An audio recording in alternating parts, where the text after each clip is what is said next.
Assalamualaikum warahmatullahi wabarakatuh. Apa kabar anak-anak semuanya?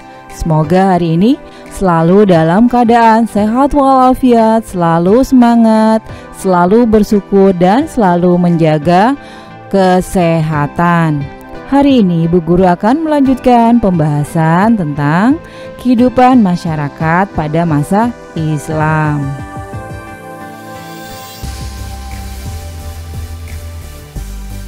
Tujuan pembelajarannya adalah: yang pertama, siswa dapat menjelaskan masuknya Islam ke Indonesia. Yang kedua, siswa dapat menjelaskan persebaran Islam di Indonesia. Dan yang ketiga, siswa dapat menjelaskan pengaruh Islam terhadap masyarakat di Indonesia. Pada abad ke-13 Masehi, mulai berdiri kerajaan-kerajaan Islam di Indonesia. Kerajaan-kerajaan tersebut lahir sebagai suatu kekuatan politik, ekonomi, dan budaya yang baru setelah berakhirnya masa kerajaan-kerajaan Hindu-Buddha di Indonesia. Bagaimanakah perkembangan masyarakat Indonesia pada masa Islam? Mari kita pelajari bersama.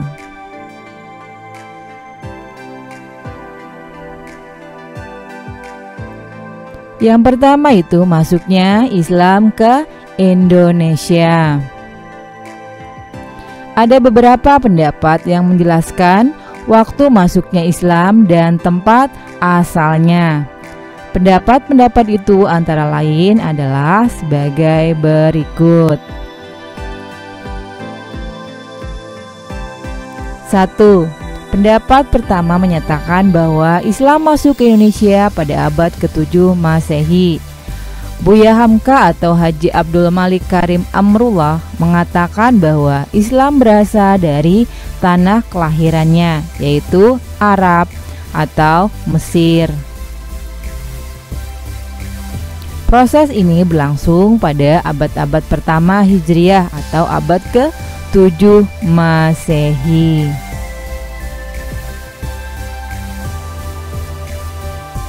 Ya, pendapat yang kedua itu dikemukakan oleh Husain Jayadiningrat. Ia menyatakan bahwa Islam yang masuk ke Indonesia berasal dari Persia.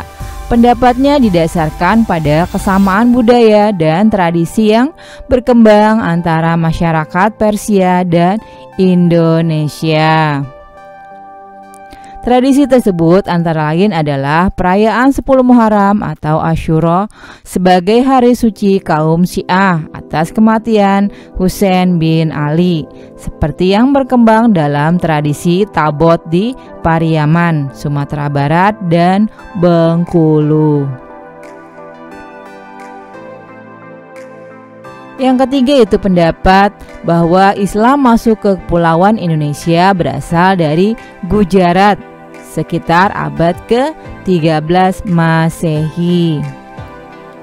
Menurut Nok Horgonse, para penyebar Islam di Indonesia berasal dari Gujarat atau India. Pendapat senada dikemukakan oleh Mosquito atau ilmuwan Belanda yang menyatakan bahwa Islam masuk ke Indonesia sekitar abad ke-13 dan 14 Masehi. Berdasarkan beberapa pendapat di atas dapat disimpulkan bahwa Islam yang datang pada abad ke-7 berasal dari Arab, sedangkan Islam yang datang pada abad ke-13 berasal dari Gujarat, atau dapat pula disimpulkan bahwa Islam masuk ke Indonesia secara perlahan-lahan yang dimulai pada abad ke-7 Masehi dan mendapatkan bentuknya secara politik pada abad ke-13 Masehi.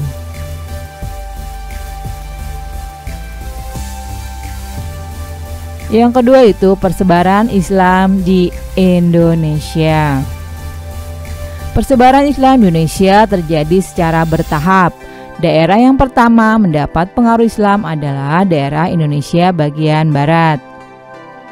Daerah ini merupakan jalur perdagangan internasional sehingga pengaruh Islam dapat dengan cepat tumbuh di sana. Di daerah ini berkembang beberapa pusat kerajaan Islam seperti Samudra Pasai dan Aceh.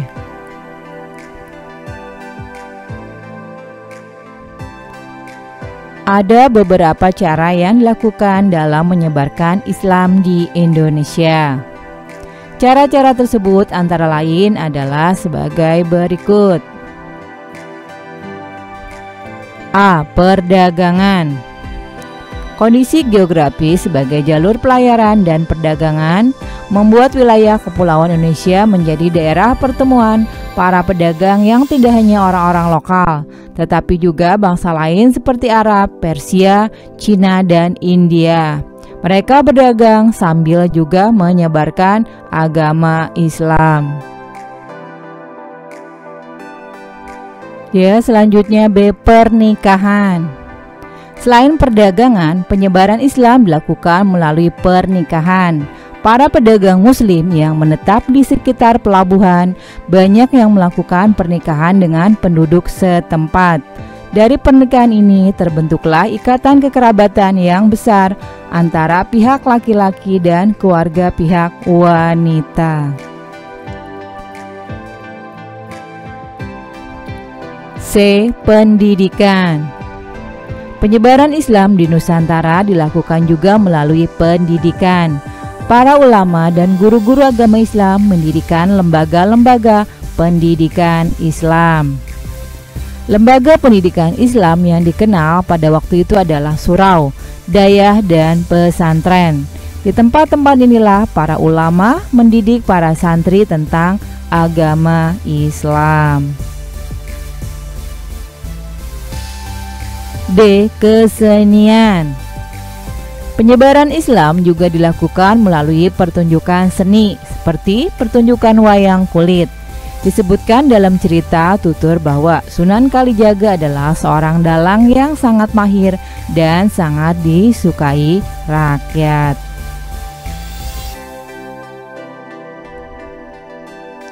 Yang ketiga itu pengaruh Islam terhadap masyarakat di Indonesia.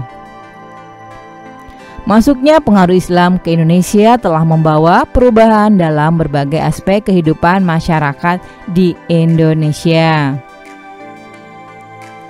Perubahan-perubahan ini antara lain tampak dalam bidang-bidang berikut ini.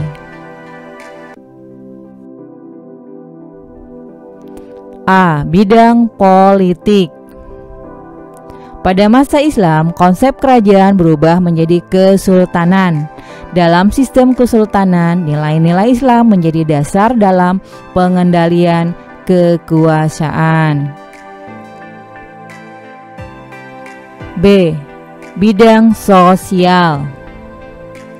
Setelah Islam masuk, sistem kasta menjadi pudar karena ajaran Islam tidak menerapkan sistem kasta. Meskipun demikian, pada masa Islam masih terdapat penggolongan kelompok masyarakat.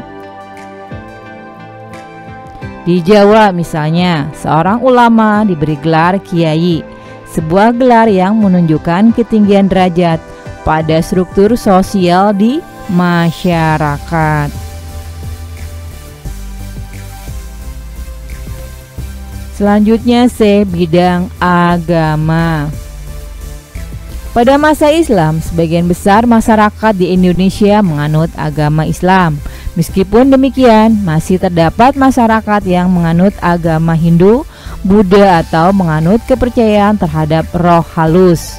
Hingga saat ini, sebagian besar masyarakat di Indonesia menganut agama Islam.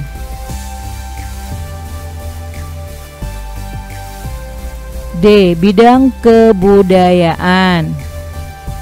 Berkembangnya kebudayaan Islam di Kepulauan Indonesia tidak serta-merta menggantikan atau memusnahkan kebudayaan yang sudah ada. Hal ini menyebabkan terjadinya alkulturasi antara kebudayaan Islam dengan kebudayaan yang sudah ada. Hasil alkulturasi tersebut antara lain sebagai berikut.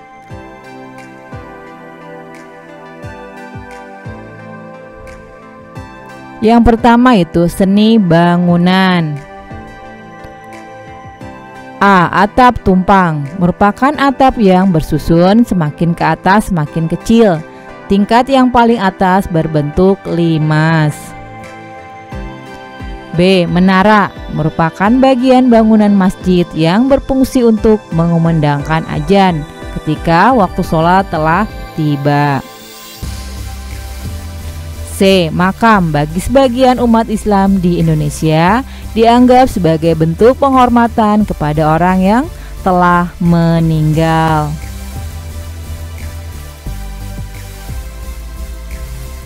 Yang kedua itu seni ukir. Seni ukir yang berkembang pada masa Islam merupakan modifikasi dari masa sebelumnya. Dalam ajaran Islam ada larangan untuk membuat patung atau melukis makhluk hidup apabila dalam bentuk manusia.